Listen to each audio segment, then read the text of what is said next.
السلام عليكم حبايب قلبي، شلونكم؟ اليوم عندي فاتحة مصبت جداري، حمية المي، ان شاء الله انتان اللحم يجيني حتى نبلش. هسه راح نعلمكم على طريقة الفاصولية اللي هي بالمطاعم وطريقتها. اول ما نبدي افور الفاصولية اخليها تستوي ونزل عليها المواد ان شاء الله مرحلة مرحلة. تابعوا.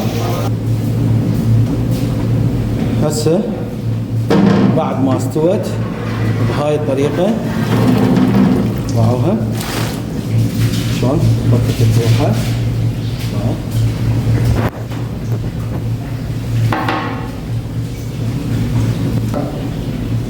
ضعوا هاي الطريقة. هاي لا تخلوها تستوي زايد من وراها بعد طبق نار.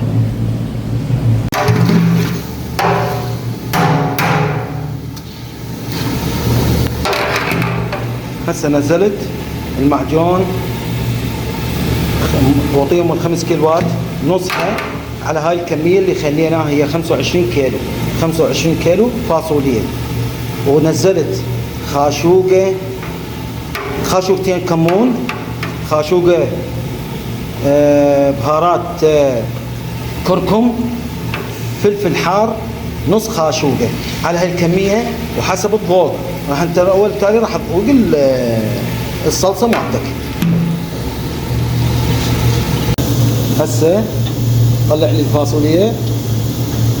هاي الفاصولية اللي احنا نريدها، اللون، الطعم، هاي مال المطاعم نسميها، سووها لنا بالمناسبات. وهاي اللي دبيناها وياه حمسناه. تسلم لي. اي سؤال اي استفسار ماني حاضر موجود، راسلوني.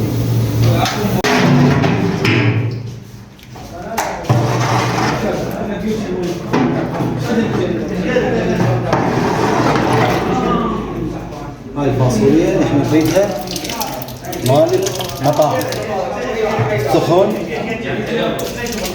ماي